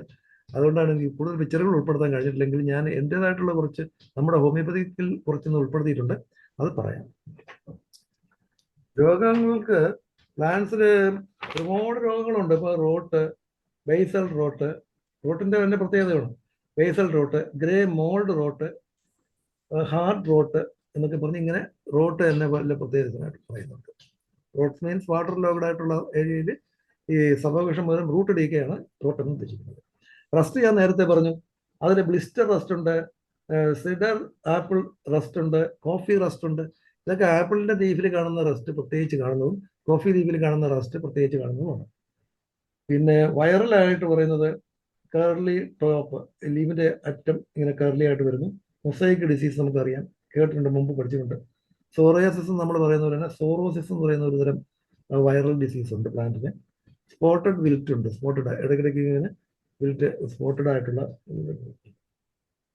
ഇനി അതിനെ ഈ മലയാളത്തിൽ തന്നെ ഇലപ്പുള്ളി രോഗം എന്ന് പറയാറുണ്ട്. നിറം മാറ്റവും തണ്ട് ചെയ്യലും വാടിപ്പോകലുമാണ് പ്രധാനമായിട്ട് 4 ലക്ഷണങ്ങൾ ഈ പ്ലാന്റ്സിൽ കാണുന്നത്. നമ്മൾ അനിമൽസിൽ നമ്മൾ ലൈഫിൽ നമുക്ക് എന്ത് വന്നാലും ഒരു പനി കാണും, നമുക്ക് റെസ്പിറേറ്ററി ആണെങ്കിൽ അല്ലെങ്കിൽ ഓർഗൻസ് എന്ത് വന്നാലും ജനറൽ ആയിട്ടുള്ള സിംറ്റംസ് കുറച്ചേ ഉള്ളൂ. ഇപ്പോഴും അറിയാം, പെയിൻ ഉണ്ട്, അല്ലെങ്കിൽ ഫീവർ ഉണ്ട്, ടെമ്പറേച്ചർ റൈസിങ് ടെമ്പറേച്ചർ, പിന്നെ ക്ഷീണം, ഇങ്ങനെയുള്ള കുറച്ച് സിംറ്റംസ് കാണും. അതുപോലെ പ്ലാന്റ്സിന്റെ വേഗമായിട്ടുള്ള ജനറലായിട്ടുള്ള വേഗം ജനറൽ ഒന്നാണ് ഞാൻ പറയുന്നത്. അപ്പൊ ഉള്ള ഒരു ഡിഫക്റ്റ് ആണ് യഥാർത്ഥത്തിൽ ഈ പറയുന്നത്. അതായത് ഇലപ്പുള്ളി രോഗം, ഇലയിൽ വരുന്ന പുള്ളി രോഗം, അതായത് സ്പോട്സ്, നിറം മാറ്റം, കളർ ഡിഫക്റ്റ്, ഈ വൈറ്റ് ബാക്ക്, തണ്ട് ചീര ഞാൻ നേരത്തെ പറഞ്ഞു, റൂട്ട്സ്. ഇനി വാടിപ്പോകുന്നു, വിതകേടായിട്ട് വാടിപ്പോകും. ഇലകളിലും കായകളിലും കറുത്തതോ തവിട്ട് നിറമുള്ളതുമായ പാടുകൾ, ചെടികൾ പെട്ടെന്ന് വാടുന്നു. ഇതാണ് ഈ പ്രധാനപ്പെട്ട ലക്ഷണങ്ങളിൽ വരുന്നത്. നമുക്ക് ഹോമിയോ മെഡിസിൻസ് ഇപ്പൊ മിൽഡ്യൂ, അടുത്തത് മിൽഡ്യൂ ആണ്. മിൽഡ്യൂ നല്ല കാണാൻ ശരിക്കും അറിയാൻ പറ്റുന്നതാണ്. ലീഫിൽ പെട്ടെന്ന് തന്നെ 1, 2, 3, 4 ദിവസം കൊണ്ട് പെട്ടെന്ന് ലീഫ് ഇങ്ങനെ ചുമ്മാ നിൽക്കുന്ന വെണ്ടായതുപോലെ ചില പ്ലാന്റ്സിലൊക്കെ അപ്പി വെച്ചതുപോലെ പൊടി, വെള്ള മാവ് പൊടി തൂറ്റിയതുപോലെ കാണും. ഞാനത് ഒരുപാട് പ്രാവശ്യം കണ്ടിട്ടുണ്ട്. നമ്മുടെ മെഡിസിൻസിൽ കഴിഞ്ഞ ക്ലാസ്സിൽ ഞാൻ പറഞ്ഞു, ട്യൂബർക്കുലിനും ഏറ്റവും ബെസ്റ്റ് മെഡിസിനാണ്. ട്യൂബർക്കുലിൻ 200 ആണ് അതിന് ഏറ്റവും നന്നായിട്ട് കാണുന്നത്. സ്പ്രേ ചെയ്യുന്ന, പക്ഷെ വളരെ ശ്രദ്ധിച്ച് വേണം. ട്യൂബർക്കുലിനുമാണ് എന്ന് ഓർത്ത് വേണം ചെയ്യാൻ. നമ്മൾ ഉപയോഗിക്കുന്ന എല്ലാ മരുന്നും, ഞാൻ ആദ്യകാലങ്ങളിൽ ലത്തീഫ് സാറിനോടൊന്നല്ല ഈ പ്ലാന്റ്സിന്റെ അഗ്രോകെയറിന്റെ കാര്യങ്ങൾ പറഞ്ഞപ്പോൾ ഞാൻ ആദ്യം ഇത് വളരെ കൂടുതലായിട്ട് ഇതിനെ ഇഷ്ടക്കേട് എനിക്ക് തോന്നിയത്, ഇത് ഹോമിയോ മെഡിസിൻസ് അല്ലേ കൊണ്ടുവന്ന് വിളയിലൊക്കെ അപേക്ഷിച്ച് കളയാനുള്ളതാണോ? നമ്മൾ എത്രയോ വിലയേറിയതാണ്. അലോപ്പതി മരുന്നുകൾ തന്നെ നമുക്ക് ഒരു വിലയും, നമുക്കതിന് അത്ര ഇതില്ല. അതുപോലെയാണ് ഹോമിയോ എത്രയോ പവിത്രമാണ്. നമ്മളെ സംബന്ധിച്ചിടത്തോളം പവിത്രത നമുക്ക് കൂടുതൽ അനുഭവിക്കാൻ കഴിയുന്നവരാണ് നമ്മൾ എല്ലായ്പ്പോഴും. ഇത്രയും പവിത്രമായ സാധനങ്ങൾ ആയതുകൊണ്ട് എന്തെങ്കിലും ഉണ്ടോ എന്ന് ചോദിക്കും. പക്ഷെ എന്നെ സംബന്ധിച്ചിടത്തോളം ഞാൻ ആദ്യം കാണിച്ച ആ പ്ലാന്റിന്റെ ഒരു പിക്ചറും നിരന്തരമായ നിരീക്ഷണവും ഞാൻ എടുത്തു പറഞ്ഞു. കാര്യം എന്ന് പറഞ്ഞാൽ, ഈ വസ്തുക്കൾ നമ്മൾ നിസ്സാരമായിട്ട് ഇങ്ങനെ കൊണ്ടുവന്ന ഒരിടത്ത്, ഞാൻ ഈ പ്ലാന്റ്സിന്റെ ഇത് വന്നപ്പോൾ എൻ്റെ പുസ്തകത്തിന് ആദ്യം ഞാൻ ഒരു ഭാഗം കൊടുത്തിരുന്നു. അതുകൊണ്ട് ഞാൻ അതിനെ നീക്കം ചെയ്തു പിന്നീട്. അതായത് ഇന്ദിരാഗാന്ധി പൊക്രാൻ എന്ന് പറയുന്ന അണു സംക്രമണം, ഇത് ആറ്റം ബോംബിന്റെ ആ ഏരിയ പോയപ്പോൾ ശ്രീമതി ഇന്ദിരാഗാന്ധി ഇങ്ങനെ അവരുടെ 2 വിരലുകൾ കൊണ്ട് ഇങ്ങനെ പോകുന്നതായിട്ട് ഒരു ചിത്രം എനിക്ക് കാണാൻ കഴിഞ്ഞു. അത് ഞാൻ അന്ന് പെട്ടെന്ന് ആ ഫോട്ടോ എടുത്ത് പ്രത്യേകിച്ച് എൻ്റെ പുസ്തകത്തിലേക്ക് ചേർക്കാൻ വേണ്ടി ഞാൻ പിന്നെ അത് വേണ്ടെന്ന് വെച്ചു. എന്താണ് ഉദ്ദേശിച്ചത്? ഈ പൊക്രാൻ എന്ന് പറയുമ്പോൾ ഇത്രയും നിസ്സാരമായ കാര്യമാണ്, 2 തരി മണൽ എന്നുള്ളതാണ് വളരെ വലിയ ആറ്റം ബോംബിന്റെ യഥാർത്ഥത്തിലുള്ള കണ്ടന്റ് എന്ന് പറയുന്നത് അത്രയും ചെറിയ കാര്യമാണ്. അതുപോലെ ഇത്രയും വളരെ ഒരു കാര്യമാണോ നമ്മുടെ മെഡിസിൻസിന്? ആണ്. ജീവനെ സംബന്ധിച്ചിടത്തോളം അതാണ് മറ്റേ മോഡസ് ഓപ്പറാണ്ടി എന്ന് പറയുന്ന നമ്മുടെ ഓർഗനോണിൽ എടുത്തു തന്നെ പറയുന്നുണ്ട്. ലൈഫില് അരവിന്ദ് എന്ന് പറയുന്ന നമ്മുടെ ഓർഗനോണിൽ ലാസ്റ്റില് കമന്ററിയിൽ കുറച്ച് അരവിന്ദ് എന്ന് പറയുന്ന നമ്മുടെ ഇന്ത്യൻ ഭാരതീയ ഒരു സന്യാസി, അദ്ദേഹത്തിന്റെ വാക്കുകളിൽ കുറേ എക്സ്പ്ലനേഷൻസ് ഉണ്ട് ഇതിന്റെ ഈ ആറ്റോമിക് ലെവലിലുള്ള ഡൈനാമിക്സ് മെഡിസിൻസിന് എങ്ങനെ പ്രവർത്തിക്കുന്നു എന്നതിനെ പറ്റിയൊക്കെ. അപ്പൊ അതിൽ അദ്ദേഹം തന്നെ എടുത്ത് പറഞ്ഞിരുന്നുണ്ട്, ലൈഫിനെ സംബന്ധിച്ചിടത്തോളം ഇതിലെ ലൈഫ് എനർജി എന്ന് പറയുന്നത് വൈറ്റൽ ഫോഴ്സിനെ ഈ പ്ലാന്റ്സിൽ നിന്നുള്ള എല്ലാ പദാർത്ഥങ്ങളിലും, പ്ലാന്റ്സ് എന്ന വേർഡ്സ് തന്നെ ഓർഗനോണിൽ തന്നെ എടുത്തു പറഞ്ഞിട്ടുണ്ട്, പ്ലാന്റ്സിൽ പോലും ഉണ്ടെന്നാണ്. ഓർഗനോൺ ആ പാടിൽ പ്ലാന്റ് എന്ന് പറഞ്ഞാൽ 4-5 ഈ പ്ലാന്റ് എന്ന വേർഡ് ഉപയോഗിച്ചിട്ടുണ്ട്. ഒന്ന് ഇതാണ് ഈ മോഡസ് ഓപ്പറാണ്ടിയിൽ പറ്റി പറയുന്ന ഈ ഹയർ ഡൈലൂഷനിൽ പ്ലാന്റിലായിരുന്നാലും ശരി ഓർഗൻസിനായിരുന്നാലും ശരി, ഈ എലിമെന്റ്സിൽ ആക്ട് ചെയ്യുമ്പോൾ ലൈഫ് എനർജി ലെവലിലാണ് ഇതിന്റെ ആക്ഷൻ. അതെടുത്ത് പറയാൻ വേണ്ടിയാണ് ഞാൻ ഇത്രയും ഈ കാര്യങ്ങളെല്ലാം പറയുന്നത്. ഇതൊക്കെ ഉള്ളതാണ്. ആൽക്കലോയിഡ്സ് ഉണ്ട്, ഇതെല്ലാം പ്രോഡക്ട്സ് ആണ്. അവ ഇമ്മിനന്റ് ആയിട്ട് പ്രൊഡ്യൂസ് ചെയ്യുന്നവയുമാണ് പല പ്ലാന്റ്സിൽ. ഇപ്പൊ കഴിഞ്ഞ പ്രാവശ്യം ഞാൻ പറഞ്ഞു, 1 കോടിയിലെ 1 അംശം അമോണിയം ഫോസ്ഫേറ്റ്, എൻ്റെ 1 കോടിയിലെ 1 അംശം ഈ ഇൻസെക്ടിവോറസ് പ്ലാന്റ്സ്, അതായത് ജീവജാലങ്ങളെ ഭക്ഷിക്കുന്ന ഇൻസെക്ടിവോറസ് പ്ലാന്റ്സിന്റെ കപ്പില് ആരപ്ലൈ ചെയ്തെന്നറിയോ? നമ്മുടെ ഡാർവിൻ, പരിണാമ സിദ്ധാന്തത്തിന്റെ ഉപജ്ഞാതാവായ ഡാർവിൻ കണ്ടെത്തിയതാണ്. അതിൽ പോലും സ്റ്റിമുലേഷൻ കണ്ടു എന്നാണ്. അപ്പോൾ അതിനകത്ത് ഒരു ഇൻസെക്ട് വന്നിരുന്നാൽ ആ ഇൻസെക്ട് പ്ലാന്റ്സിന്റെ കപ്പിനെ പെട്ടെന്ന് ചുരുക്കി റിസർവ് ചെയ്യുന്നതാണ്. അതുപോലെ അതിന് സെൻസിബിൾ ആയിട്ട് വരാനുമായിട്ട് 1 crore 1 അംശം മാത്രം മതിയായിരുന്നു അമോണിയം ഫോസ്ഫേറ്റ്. നമ്മൾ അമോണിയം ഫോസ്ഫേറ്റ് ഉപയോഗിക്കുന്നു ഇപ്പോൾ യൂറിനറി കംപ്ലൈൻസ് എനിക്ക് അടുത്ത കാലത്ത് ഒരു കിഡ്നി പ്രോബ്ലം വന്നപ്പോൾ അവർക്ക് യൂറിയ കൂടുതലായിട്ട് വന്നു. അമോണിയ യൂറിയ കംപ്ലൈൻസിൽ ഏറ്റവും നല്ല മെഡിസിനാണ് അമോണിയം ഫോസ്ഫേറ്റ്. അപ്പോൾ ഇത് നമ്മുടെ പൊട്ടൻസിയുടെ മെഡിസിൻസിനെ കുറിച്ച് നമുക്ക് ഒരു അവഗാഹം ശരിക്കും പറഞ്ഞാൽ നമുക്ക് ഉണ്ടായിരുന്നാലും ഞാൻ കൂടുതലായിട്ട് അറിയാൻ വേണ്ടി ഒന്നുകൂടി എടുത്തു പറഞ്ഞു. അപ്പോൾ ഈ മിൽഡ്യൂ എന്ന് പറയുന്ന ആ ഒരു ഫംഗൽ വെളുത്ത പാവട് പൂപ്പൽ പോലെ പിടിച്ചിരിക്കുന്നത് നമ്മൾ ഇത് അപ്ലൈ ചെയ്യണമെങ്കിൽ വ്യക്തമായിട്ട് നീങ്ങി പോകുന്നത് കാണാം. പിന്നെ എനിക്കൊരിക്കലും മാഗ്നീഷ്യം ഫോസ്ഫേറ്റ് ഞാൻ പറഞ്ഞ 6X 200 ആണ്, 200 പൊട്ടൻസി ആണ്, 30 200 ആണ് മഗ്നീഷ്യം ഫോസ്ഫേറ്റ് ലീഫിൽ അപ്ലൈ ചെയ്തപ്പോൾ ഇടയ്ക്ക് നെക്രോട്ടിക് ആയിട്ടുള്ള ഒരു ഏരിയ കവർ ചെയ്ത് വന്നു. അങ്ങനെ ഒരിക്കലും ലീഫിൽ ഞാൻ ഈ പ്ലാന്റ്സ് അറിയാന്നുള്ള നെക്രോട്സ് ആയാൽ സാധാരണ രീതിയിൽ പിന്നെ അത് കവർ ചെയ്ത് ലീഫ് ക്യൂർ ആവുന്ന കംപ്ലൈന്റ് കാര്യമേ ഇല്ലെന്നാണ്. പക്ഷേ എൻ്റെ വെണ്ടയുടെ ഒരു ഭാഗത്ത് ഇങ്ങനെ നെക്രോട്ടിക് ആയിട്ട് ഏരിയ മാക്ഫോസ് കൊണ്ട് അവിടെ അടഞ്ഞ് ശരിക്കും ആ വ്രണം ഉണങ്ങിയതുപോലെ അൾസറേഷൻ നീങ്ങിയതുപോലെ നെക്രോട്ടിക് ഏരിയ കവർ ചെയ്ത് ഗ്രീൻ ആയി വന്നു. ഞാനതിൻ്റെ ഫോട്ടോ അന്നൊന്നും എനിക്ക് മൊബൈലില്ല, ആദ്യ കാലങ്ങളിൽ ചെയ്ത റിസൾട്ടിൻ്റെ ഭാഗത്തുള്ളതാണ്. അത് ഞാൻ നന്നായിട്ട് കണ്ടിട്ടുണ്ട്. പിന്നെ ഞാൻ ഈ മറ്റേ ആമണക്കിൻ്റെ ഒരെണ്ണം കഴിഞ്ഞ ക്ലാസ്സിൽ പറഞ്ഞില്ല, ഇഞ്ചെക്ട് ചെയ്തു വന്നു. അതിലും എനിക്ക് ഈ കുരുടിച്ചിരിക്കുന്ന ഭാഗത്ത് കാലിഫോസ് രണ്ടാമത് ഇഞ്ചെക്ട് ചെയ്തപ്പോൾ അത് നന്നായിട്ട് വളർന്നു വന്നാൽ കണ്ടു. ഫോസ്ഫറസ് ഈ പ്ലാന്റ്സിനെ സംബന്ധിച്ചിടത്തോളം വളരെ അറ്റ്മോസ്റ്റ് ആയിട്ടുള്ള ഒരു ക്യൂറേറ്റീവ് ആണ്, അതേസമയം ന്യൂട്രിയൻറ്റുമാണ്. ഈ പ്ലാന്റ്സിന്റെ എല്ലാം ക്യൂറേറ്റീവ് ന്യൂട്രിയൻസ് വേണമെങ്കിൽ പറയാം. അടുത്തത് ഞാൻ ഇങ്ങനെ കുറച്ച് പിക്ചറുകൾ കാണിക്കാനാണ് ഉദ്ദേശിക്കുന്നത്. ഇപ്പം നമ്മുടെ ടൈം 15 മിനിറ്റ് ഉണ്ട്, 10 മിനിറ്റിന് മുമ്പ് ഞാൻ നിർത്താൻ നോക്കാം. ഇത് എൻ്റെ ഒരു എക്സ്പെരിമെന്റ് ചെയ്തവർ കാണാമല്ലോ. ഈ പ്ലാന്റ്സ് വലുതായിട്ട് കാണാൻ തോന്നുന്നു അല്ലേ? ഇത് വലുതായിട്ടല്ല, ഇത് ബ്ലൂ അല്ല, ഒരു വയലറ്റ് ആയിട്ടുള്ള ഒരു ഇതാണ്. ഞാൻ ഇടുക്കിയിൽ ഇരുന്നപ്പോൾ അടിമാലി എന്ന് പറയുന്ന ഒരു പച്ചക്കറി കടയിൽ ഈ ചെടി ചട്ടിയോട് കൂടി ഈ പ്ലാന്റ് ഇരിക്കുന്നുണ്ട്. അപ്പോൾ ബ്ലൂ മുളക് എവിടെ കണ്ടാലും ഞാൻ കൊണ്ടുപോകും. കാരണം എനിക്കിത് എക്സ്പെരിമെന്റിന് പറ്റിയത് ബ്ലൂ ആണ്, കളർ ഡിഫറൻസ് കാണാം. ഞാനിതിൽ കഴിഞ്ഞ 2006 ചെയ്തത്. ഇത് ഒരുപാട് നാളുകൾക്ക് ശേഷം 2012-ലോ 2018-ലോ ആണ് ഇത് ചെയ്തത്. ഈ മുളക് കിട്ടി ഞാനത് കൊണ്ടുവരികയും ചെയ്തു. ഈ മുളകിലും എനിക്കിതുണ്ട് ഈ കളർ ഉണ്ടോ, നിങ്ങൾക്ക് ഞാൻ തൊട്ട് കാണിക്കുന്ന ഈ പോർഷനിൽ ഈ മുളക് യെല്ലോ ആയിട്ട് നിൽക്കുന്നുണ്ട്. ഇതെന്തുകൊണ്ട് ഈ കണ്ടോ, ഇത്ര നിറം മാത്രമേ വരുള്ളൂ. നല്ല ചുവന്ന് വരുന്നതാണ് ഇതിൻ്റെ മദർ പ്ലാന്റ്. ഇത് മണ്ണ് അപ്ലൈ ചെയ്തതിൽ ഈ കളർ ഡിഫറൻസ് കാണാൻ കഴിഞ്ഞു. ഇതാണ് കാലിയമൂറിൽ ഞാൻ കണ്ടത്. യെല്ലോ ഡിഫറൻസ് വന്നാൽ പിന്നെ അത് പെർമനന്റ് ആയിട്ട് നിൽക്കുന്നത് കണ്ട് ഞാൻ ട്രൈജുറേറ്റ് ചെയ്തിട്ട് നന്നായിട്ട് സക്കസ് ചെയ്താണ് അപ്ലൈ ചെയ്തത്. ഇതിന് ഞാൻ ഇപ്പോൾ കാണുന്ന എക്സ്പീരിയൻസ് ഇപ്പം നിങ്ങളൊരു പക്ഷേ കാണുന്നില്ലെങ്കിൽ നിങ്ങൾ ഒന്നുകൂടി ശ്രദ്ധിക്കണം. ഞാൻ ഇതിൻ്റെ ഈ എല്ലാം പറഞ്ഞു വരുന്നെങ്കിലും ഇപ്പം നമുക്ക് ഒരു മരുന്നും ഈ അറ്റ്മോസ്റ്റ് ആയിട്ടുള്ള ഒരു ആപ്ലിക്കേഷൻ, അതായത് കഠിന പ്രയോഗമല്ല, ഈ അടയോഗീതകൾ എന്ന് പറഞ്ഞ പോലെ കഠിനമായിട്ടുള്ള പ്രവർത്തനങ്ങൾ നമ്മൾ പ്രവർത്തിക്കുമ്പോൾ അവിടെ നിന്ന് നമുക്ക് ഈ സിംഗിൾ മെഡിസിൻ പെട്ടെന്നൊരു റിലീഫ് അല്ലെങ്കിൽ പെട്ടെന്നൊന്നും കാണിക്കാൻ പറ്റില്ല. എന്നാൽ കാണിക്കണം, അറിയണം, അനുഭവിക്കണം എന്നുണ്ടെങ്കിൽ ഹയർ ആയിട്ടുള്ള വേറൊരു പൊട്ടൻസി കൊടുത്ത് നോക്കും. തീർച്ചയായിട്ടും ആദ്യത്തെ സിംറ്റംസ് അപ്പോൾ തന്നെ കാണിച്ച് അബോട്ട് ചെയ്ത് ആ സിംറ്റം കുറവാകും. നമുക്ക് തന്നെ അറിയാന്നുള്ളതാണ്. പക്ഷെ നമുക്കത് മതി, നമുക്കത് കാണാൻ കഴിയും. നമുക്ക് ഇപ്പോൾ ഈ പ്ലാന്റ്സിനെ സംബന്ധിച്ചിടത്തോളം ഈ എക്സ്പെരിമെന്റ് ചെയ്യുമ്പോൾ നമുക്കൊരു നല്ല പൊട്ടൻസി ഉണ്ടെങ്കിൽ ഇതിനോട് അറിയുന്ന ഒരു സിമിലർ ആയിട്ടുള്ള ഒരു പൊട്ടൻസി അറിഞ്ഞ് ചെയ്യണം. ഇപ്പോൾ ട്യൂബർകുലിനം പോലുള്ളവ ചെയ്യാം. സൈലീഷ്യ വളരെ ഇമ്പോർട്ടൻ്റ് ആണ്. അതിന് അസിമിലേറ്ററി കപ്പാസിറ്റിയിലുള്ളത് ഞാൻ സൈലീഷ്യ ഹയർ പൊട്ടൻസി രണ്ടാമത് ഉപയോഗിക്കുമ്പോഴാണ് എനിക്ക് സിംറ്റംസ് കൃത്യമായിട്ട് കിട്ടിയിട്ടുള്ളത്. ഇത് ഞാൻ എപ്പോഴും പറയാം. ബോറാക്സിന്റെ ടെസ്റ്റൊക്കെ ചെയ്തെങ്കിലും അടുത്ത കുപ്പിയിൽ 2 ആഴ്ച കഴിഞ്ഞ് നിങ്ങൾ സൈലീഷായിട്ട് കൊണ്ടിട്ട് 2 പെല്ലറ്റ് ഇട്ടിട്ട് ഇങ്ങനെ വെച്ച് നോക്കും, ഗ്ലോബ്യൂൾസ് വെച്ച് നോക്കും, ഒന്നും സംഭവിക്കില്ല. ലീഫ് എല്ലാം മൊത്തമായിട്ട് പക്ഷെ കഴിഞ്ഞു പോകും, അഴുകിപ്പോകും. പക്ഷേ ആ സ്പോട്ട് നിങ്ങൾക്ക് കൃത്യമായിട്ട് കാണണമെന്നുണ്ടെങ്കിൽ നമ്മൾ സൈലീഷയുടെ 200 4-5 പെല്ലൻസ് ഒരെണ്ണമോ 200 ഈ കുപ്പിയിൽ ഇങ്ങനെ ഇട്ടിട്ട് നമുക്ക് കാണാൻ കഴിയും. ഈ വയലറ്റിന്റെ ഈ ഡിസ്കളറേഷൻ യെല്ലോ ആയില്ല. അപ്പൊ അതിനു വേണ്ടി കാണിക്കാനാണ് ഈ മുളക് എടുക്കുന്നത്. ഇത് തന്നെ കുറച്ചുകൂടി വ്യക്തമായിട്ടുള്ളതാണ് ഈ കളർ. ഇതാണ് അതിന്റെ ഒറിജിനൽ പ്ലാന്റ്. ഇത് ചെറിയ പ്ലാന്റ് ആണ്. മുളക് ലീഫ് സാധാരണ കളർ.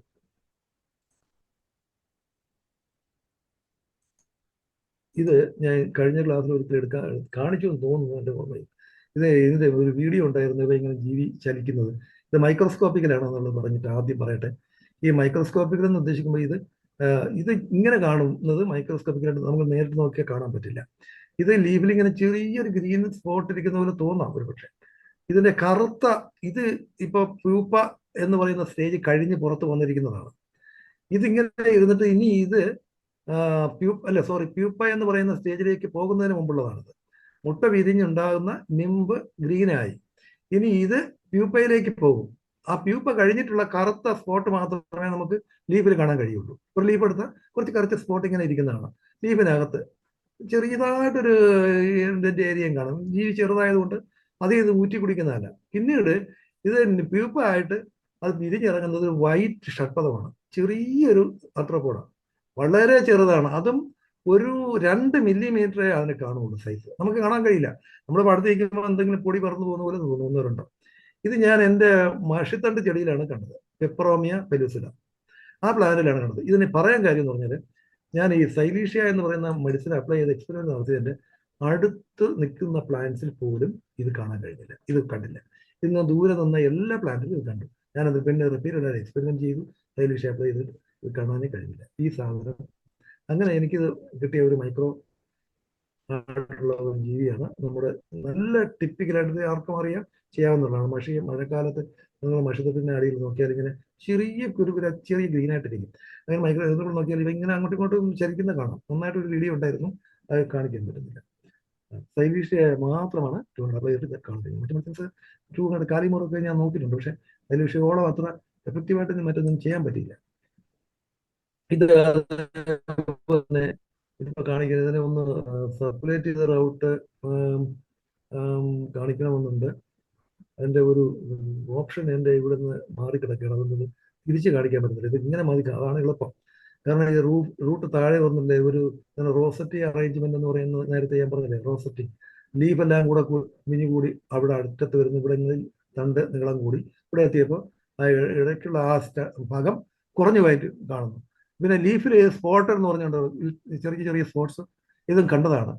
ഇത് ഷോസ് ഫ്രോസ്റ്റ് ലൈക്ക് അപ്പിയറൻസ്, മഞ്ഞ് തുള്ളികൾ ഇങ്ങനെ അടഞ്ഞിരിക്കുന്നത് പോലെ.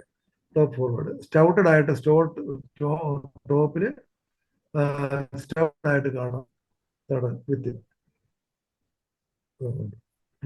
ഇത് ഒരു പ്ലാന്റില് ഞാൻ കണ്ടതാണ്. അത് തന്നെ ഷോസ് ടോപ്പ് ഷോ ഈ ലീഫിൽ കാണാം. ഇത് ഇതിന്റെ ഈ ഡിസ്റ്റൻസ് കണ്ടറിയാം, ഇന്റർനോഡൽ ഡിസ്റ്റൻസ് കണ്ടോ, ഇവിടുന്ന് ഇവിടം വരെ ഉണ്ട്. ഇത്രയും ഡിസ്റ്റൻസ് കുറവാണ്. ഇത് സൗണ്ട് കേൾക്കുന്നുണ്ടോ നിങ്ങൾക്ക്? സൗണ്ട് ഉണ്ടോ ശരിക്കും? ലിറ്റിൽ കുക്കുംബർ അഥവാ പപ്പയ്ക്ക, അതിന്റെ ഒരു ലീഫാണ്. അതിലൂടെ സ്പോർട്സ് കണ്ടോ? ഞാൻ നേരത്തെ പറഞ്ഞ മണ്ടകുരുടിപ്പ് എന്ന് പറയുന്ന ഒരു രോഗവും അവിടെ ലീഫിൽ വരുന്ന സ്പോർട്സും ആണ്. ഇത് അപ്ലൈ ചെയ്തപ്പോൾ, മെഡിസിൻ അപ്ലൈ ചെയ്തതിന് ശേഷം കണ്ടതാണ്.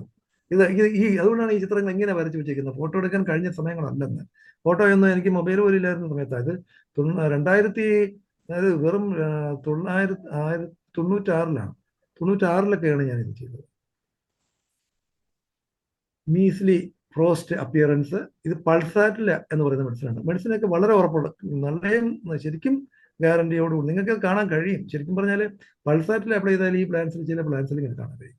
പ്രത്യേകിച്ച് ഈ പാവയ്ക്ക ഉണ്ടല്ലോ, വളരെ പാവമാണ് എന്ന് വേണം പറയാം. ഇത്രയും അനുസരണയുള്ള ഇന്നസെന്റ് ആയിട്ടുള്ള ഒരു പ്ലാന്റ് ഇല്ല എക്സ്പെരിമെന്റിന്റെ. നന്നായിട്ട് കാണാൻ കഴിയുന്ന ലീഫിൽ. നിങ്ങൾക്ക് ഞാൻ പറഞ്ഞു, ആർക്ക് വേണമെങ്കിലും നോക്കാം. സൈലീഷ്യ 200 1 നിങ്ങൾ ഗ്ലോബ്യൂൾസ് അപ്ലൈ ചെയ്ത് നോക്ക്, കിട്ടൂല. സൈലീഷ്യ 1 200 ഗ്ലോബ്യൂൾസ് നിങ്ങൾ അപ്ലൈ ചെയ്ത് നോക്കും. കുറച്ചായിരിക്കണം, നല്ല പൊട്ടൻസി ആയിരിക്കണം. മെഡിക്കേറ്റ് ചെയ്യുന്നത് നിങ്ങൾ പറയുന്നത് പോലെ തന്നെ നമ്മളിപ്പോൾ ഞാൻ സ്വന്തമായിട്ട് മെഡിക്കേറ്റ് ചെയ്യുന്നതാണ് ഗ്ലോബിൾ സെറ്റ് നമ്പർ 10 നമ്പർ 20 ആണ് ഞാൻ ഉപയോഗിക്കുന്നത്. ഗ്ലോബിൾ സെറ്റ് മുകൾ ഭാഗം വരെ കവർ ചെയ്യുന്ന രീതിയിൽ ബോട്ടിൽ നിറച്ച് പൊട്ടൻസി ഒഴിച്ചു വെച്ചിട്ട് അത് പിറ്റേ ദിവസം 24 മണിക്കൂർ കഴിഞ്ഞ് അത് ഡീകാൻറ്റ് ചെയ്ത് കളഞ്ഞിട്ട് അതിനെ വൈറ്റ് ബട്ടർ പേപ്പറിൽ വെച്ച് ഉണക്കിയിട്ട് ആ ഗ്ലോബ്യൂൾസ് എടുത്ത് വെച്ചാണ് ഞാൻ പ്രാക്ടീസ് ചെയ്യുന്നത്. ഞാൻ വർഷങ്ങളായിട്ട് അങ്ങനെയാണ് പ്രാക്ടീസ് ചെയ്യുന്നത്. ആ ഗ്ലോബ്യൂൾസ് മാത്രമേ ഞാൻ പ്രാക്ടീസ് ചെയ്യുന്നുള്ളൂ. ഞാൻ ഡ്രോപ്സ് അധികം ഉപയോഗിക്കാറില്ല. അപ്പോൾ ആ മെഡിക്കേറ്റ് ചെയ്ത ഗ്ലോബ്യൂൾസ് നമുക്കറിയാം. ലത്തീഫ് സാറൊക്കെ ഇവിടെ പ്രാക്ടീസ് ചെയ്യാൻ വേണ്ടി തിരുവനന്തപുരത്തൊരിടത്ത് റൂമിലുണ്ടായിരുന്നു പറഞ്ഞത്. അദ്ദേഹത്തിൻ്റെ ഒരു പെട്ടി കാണും, അതിനകത്ത് എപ്പോഴും ഈ ഗ്ലോബ്യൂൾസ് മെഡിക്കേറ്റ് ചെയ്ത് കൊണ്ടുവരുന്നതാണ്. അവിടെ വന്നാലും പേഷ്യൻസും കാണും. അപ്പോൾ ആ മെഡിക്കേറ്റ് നമ്മൾ സ്വന്തമായിട്ട് മെഡിക്കേറ്റ് ചെയ്യുന്നവരെ ഇത്രയും നല്ല മെഡിസിൻ വേറെ കിട്ടുകയില്ല.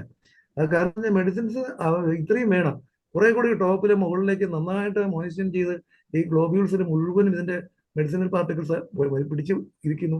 അതുകൊണ്ട് ഹനുമാനെ സംബന്ധിച്ചിടത്തോളം പറയുന്നത് അത് സോക്ക് ചെയ്ത് ഉടച്ചു കളഞ്ഞ് വൃത്തിയാക്കണം എന്നൊക്കെയാണ് പറയുന്നത്. താഴെ വീണാലും എടുക്കരുത്. അപ്പോൾ ആ തുടച്ച് വൃത്തിയാക്കേണ്ട കാര്യം നമ്മൾ ചെയ്യുന്നില്ല. നമ്മൾ ഈ വെയിലത്ത് വെച്ച് ഉണക്കരുത്. ചെറിയ റൂം ടെമ്പറേച്ചറിൽ വെച്ച് ഇതിനെ ഒന്ന് ഉണങ്ങി വരുമ്പോൾ തന്നെ കുപ്പിയിലെടുത്ത് വെച്ചിരുന്നത് അത് ഇത്ര വർഷമായിരിക്കും, ഒരുപാട് വർഷമായിരിക്കും. ആ അഗെയിൻ സോ മെനി ഇയേഴ്സ്, 10 ഇയേഴ്സിന് അപ്പുറത്തുള്ള മെഡിസിൻസ് എന്ന് പറഞ്ഞിട്ട് ഒരിക്കൽ ഞാനിപ്പോൾ പറയാമെന്ന് എനിക്കറിയില്ല. സേഡ് സാർ ഒരിക്കൽ അവിടെ ഗസ്റ്റ് ബോർഡിൽ ഇരുന്നപ്പോൾ ഒരു ബെല്ലിസ് ബെർണിസിന്റെ കുട്ടിയും കൊണ്ടുവന്നിട്ട് 10 ഇയേഴ്സ് കഴിഞ്ഞിട്ടുള്ളതാണ് എൻ്റെ ബെല്ലിസ് ബെർണിസ് 10 എന്ന് പറഞ്ഞു. അപ്പോൾ ഞാൻ അപ്പോഴാണ് ഓർത്തത്. അതിന് കഴിഞ്ഞ് കുറെ അടുത്ത കാലത്താണ് നമ്മുടെ ഈ മെഡിസിനിൽ ഒരുപാട് മെഡിസിൻസ് വന്നിട്ട് പൊട്ടൻസിയിലെല്ലാം പൊട്ടൻസിയൊക്കെ ലൈഫ് എക്സ്പെൻസൻസി ഉള്ളതാണ്. എന്താണ് ഇതായി പോകും, അതിനോട്ട് എക്സ്പയറി ഡേറ്റ് ഒക്കെ ഉണ്ടെന്നും പറഞ്ഞ് യഥാർത്ഥത്തിൽ ഇതിന് അങ്ങനെ ഒരു മെഡിക്കേറ്റ് ചെയ്ത് വെച്ച പില്ലറ്റ്സ് ധാരാളമായിട്ട് പൂത്തു പോകാതിരിക്കാനും നമുക്ക് സൂക്ഷിക്കുന്ന പോലെ ഇരിക്കും. അങ്ങനെയുള്ള ഗ്ലോബ്യൂൾസിൽ 4 ഗ്ലോബ്യൂൾസ് നമ്പർ 10 ആണെങ്കിൽ ഒരു 6, 8 വരെ അല്ലെങ്കിൽ 10 വരെ, ഞാൻ 18 വരെ ഉപയോഗിക്കുന്നുണ്ട് ചിലത്. അങ്ങനെ എടുക്കുക. അതല്ല 10M പൊട്ടൻസിയൊക്കെ ആണെങ്കിൽ 4-5 പെല്ലറ്റ്സ്, അല്ലെങ്കിൽ ഗ്ലോബ്യൂൾസ് 40 ആണെങ്കിൽ 2 പെല്ലറ്റ്സ്, എല്ലാം 1 ഔൺസ് വെള്ളമാണ്. 1 ഔൺസിൽ വെള്ളത്തിൽ എന്ന് പറഞ്ഞാൽ വാട്ടറിന്റെ 1 ഔൺസ് എടുത്തിട്ട് ബോട്ടിൽ എടുത്തിട്ട് അതിൽ 2/3 എടുത്തിട്ട് അതിൽ ഈ ഗ്ലോബ്യൂൾസ് ഇട്ടിട്ട് നന്നായിട്ട് അരിയുന്നവരെ വെച്ചിട്ട് സക്കസ് ചെയ്യും. നന്നായിട്ട് സക്കസ് ചെയ്യണം. 100-50 നന്നായിട്ട് സക്കസ് ചെയ്തിട്ട് അതിന് അപ്പോൾ തന്നെ ഒഴിക്കുകയാണ് ചെയ്യുന്നത്, അല്ലെങ്കിൽ സ്പ്രേ ചെയ്യുകയാണ് ചെയ്യുന്നത്. കാണാൻ കഴിയുന്ന കാര്യങ്ങളല്ല. ഈ പൾസറിലെ ഗുഡ് ഹെൽത്തി ഫസ്റ്റ് ഗ്രേഡ് എഴുതിയിട്ടുണ്ട് ഞാൻ കേട്ടോ. ഫസ്റ്റ് ഡിഗ്രി ഹെൽത്തിയാണ്. ഹെൽത്തിന്റെ നമുക്ക് ബ്രാൻഡ് നന്നായിട്ടിരിക്കുന്നു. നേരത്തെ പറഞ്ഞ വിത്തടിങ്ങോ ഫിൽറ്റിങ്ങോ ഒന്നുമില്ല, നന്നായിട്ടിരിക്കുന്നു. റോഡ്സ് സ്പോർട്സ് മാത്രം ഡീപ്പിലിങ്ങനെ കണ്ടു. ടോപ്പ് നോക്കിയിട്ടുണ്ട്. വുഡാണ്, അതായത് ഗ്രോത്ത് നന്നായിട്ടുണ്ടോ, എൽഡർ യങ്ങർ ലീവ്സ് എങ്ങനെയുണ്ട്, ഇതൊക്കെ ഞാൻ പ്രത്യേകം നോട്ട് ചെയ്ത് വെച്ചിട്ടുണ്ട്. ഇതെല്ലാം ഈ പാവൽ എന്ന് പറയുന്ന സസ്യത്തിൽ കണ്ടതാണ്. അടുത്തത് ഇത് കണ്ടോ, ഈ ഫ്ലവറിംഗ് ടോപ്പ് നോർമൽ സൈസാണ്, പക്ഷെ കണ്ടമാനമായിട്ട് പൂക്കൾ മുകളിൽ വന്നിരിക്കുന്നു. ഇത് ബിറ്റർ കുക്കുമ്പറിൽ കണ്ട ഒരു ഇതാണ്. ഒത്തിരിയും ബഡ്സാണ്. ഇത് ലീഫാണ്. പൾസാറ്റിലയിൽ വന്നതാണ്. ഈ പൾസാറ്റിലെ പിന്നെ ആദ്യം നല്ലതാണെന്ന് പറഞ്ഞില്ലേ, പെറ്റിനാട് വന്ന എഫക്റ്റാണിത്. കാരണം പൂക്കുന്നതിന് വളരെ ഹെൽപ്ഫുൾ ആണെന്ന് ഞാൻ മുമ്പ് ക്ലാസ്സിൽ പറഞ്ഞിട്ടുണ്ട്. അത് ഇന്നും കൺഫർമേഷൻ തന്നെയാണ്. ഇതൊരു ഹോർമോണൽ എഫക്റ്റ് പോലെ തന്നെ പൾസാറ്റില ഇതിനെ പ്ലാന്റ്സിനെ ഹെൽപ്പ് ചെയ്യുന്ന ഒന്നാണ്.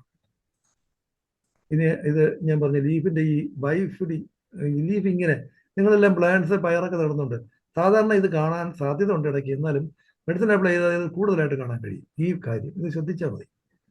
ഈ ലീഫ് ഇങ്ങനെ കാണും കേട്ടോ. പയറിന്റെ സാധാരണ പയറിന് എത്ര ഇലയുണ്ട്? 3 ഇലയാണ് വരുന്നത് അല്ലേ. ഇത് 4 ഇല വന്ന് ഇടയ്ക്ക് കണ്ടിട്ടുണ്ട് കൂടുതലായിട്ട്. 4 ഷുഗർ അപ്ലൈഡ് ആണ്. ഷോർട്ട് ഇത് വേറെയാണ്. ബോത്ത് ASC അപ്ലൈഡ് ആണ്. ASC കേട്ടോ. ഇതൊരു ഇത് ASC ഞാൻ ഉദ്ദേശിക്കുന്നത് ഒരു മിക്സ് ആണ്. ഞാൻ ഈ ഫോസ്ഫോറിക് ആസിഡ് ഉപയോഗിക്കാറുണ്ട്. നമുക്ക് ഫോസ്ഫറസ് കിട്ടുന്നതിന് ഏറ്റവും നല്ല ഒരു കാര്യം ഞാൻ പറഞ്ഞുതരാം. ഫോസ്ഫറസ് അല്ല കൂടുതലായിട്ട് ഉപയോഗിക്കാൻ, ഫോസ്ഫോറിക് ആസിഡ് ഉപയോഗിക്കണം. ഈ കഴിഞ്ഞ ക്ലാസ്സിൽ സാറ് ക്യാൻസറിന്റെ പ്രിവെൻഷൻ പറഞ്ഞ ഒരു ഡോക്ടർ ഈ ഫോസ്ഫോറിക് ആസിഡിനെ പറ്റി പറഞ്ഞു. അപ്പോൾ ഞാൻ പ്രത്യേകമായിട്ട് ഓർത്തു നമുക്ക് ലൈഫിന് ഫോസ്ഫറസ് അത്ര പെട്ടെന്ന് കിട്ടില്ലല്ലോ, പ്ലാന്റ്സിൽ നിന്ന് അബ്സോർബ് ചെയ്യാൻ പ്രകൃതിയായി ഇരിക്കുന്നതല്ല. പക്ഷെ ഫോസ്ഫോറിക് ആസിഡ് ഡയറക്റ്റ് ആയിട്ട് ഫോസ്ഫറസിനെ റിലീസ് ചെയ്യും. ഇപ്പൊ ഇത് അതുപോലെ തന്നെ സൈലിഷ് ചെയ്യേണ്ട വിത്ത് യെല്ലോ, ഈ സ്പോട്സ് ഇത് വേറെയാണ്. യെല്ലോ ആയിട്ടും ഈ ലീഫിന്റെ ഇങ്ങനെ കുരുകുര ഇങ്ങനെ ഉണ്ട്. വെയിൻസിന്റെ ഇടയ്ക്ക് തന്നെ ഈ റൗണ്ട് ഇങ്ങനെ ഇങ്ങനെ ഇങ്ങനെ കാണുന്നുണ്ട്. ഇത് ഇതിന്റെ തന്നെ ഒരു പ്രത്യേകതയാണ്. ഈ യെല്ലോ സൈലിഷയുടെ പ്രത്യേകതയാണ്. ഇത് കുറച്ച് ബ്രിട്ടിലുമായിരുന്നു. 4 ലീവ്സ് സൈലിഷ. ഇത് പയറിന്റെ ഇലയാണ്. ഇത് ഞാൻ നിങ്ങൾക്ക് കോട്ടിലിഡൻ ലീഫ് എന്ന് പറയുന്ന ഒരെണ്ണമാണ്. ഈ പയറിങ്ങനെ മുളച്ചു വരുന്നതിന് മുമ്പ് നിങ്ങൾക്ക് സാധാരണ എല്ലാവർക്കും ചെയ്യാവുന്നതാണ്. പയർ നല്ലൊരു എക്സ്പെരിമെന്റൽ സബ്സ്റ്റൻസ് ആണ്. ചെറിയ ടിന്നിലൊക്കെ തന്നെ മെഡിസിൻ വെച്ചിട്ട് പിറ്റേ ദിവസം തന്നെ മുളച്ചു വരും. മുളയിൽ തന്നെ വ്യത്യാസം കാണാം. മുളച്ചു വരുമ്പോൾ മണ്ണിലാണെങ്കിൽ ഇതിന്റെ തണ്ട് കുറച്ച് മുകളിലോട്ട് വരുമ്പോൾ തന്നെ ലീഫിൽ വരുന്ന വ്യത്യാസം നിങ്ങൾക്ക് കാണാം. അതിന്റെ കുറിപ്പ് എന്തെങ്കിലും വ്യത്യാസം വരുന്നത് മെഡിസിൻസ് കണ്ടമാനം മെഡിസിൻസ് റിസർച്ച് ആയിട്ട് ചെയ്യാൻ പറ്റുന്ന ഒരു സാധനമാണ് ഈ പയർ. ഞാൻ ധാരാളമായിട്ട് ചേരട്ടയിൽ മറ്റു കണ്ടമാനം മുളപ്പിച്ച് കാണുന്നുണ്ട്. ഇതൊക്കെ എക്സ്പെരിമെന്റ് പറയാൻ കാര്യം എന്ന് പറഞ്ഞാൽ ഈ ആയുഷിന്റെ കോൺക്ലേവില് ഒരിക്കൽ കോട്ടയത്ത് നിന്ന് വരുന്ന ഒരു സ്റ്റുഡന്റ് പയറിന്റെ ആഴ്സനിക് ആൽബിൻ കോട്ടിലിഡൻ ലീവ്സ് അത് കണ്ടതാണ്. ഒരു പേപ്പർ ഞാൻ എൻ്റെ കൂടെ പേപ്പർ പ്രസന്റ് ചെയ്തപ്പോൾ ഞാൻ കണ്ടിരുന്നു. കോട്ടിലിഡൻ ലീവ്സിനെ പേപ്പറായിട്ട് പഠിച്ചിരുന്നു ആഴ്സനിക്ക്.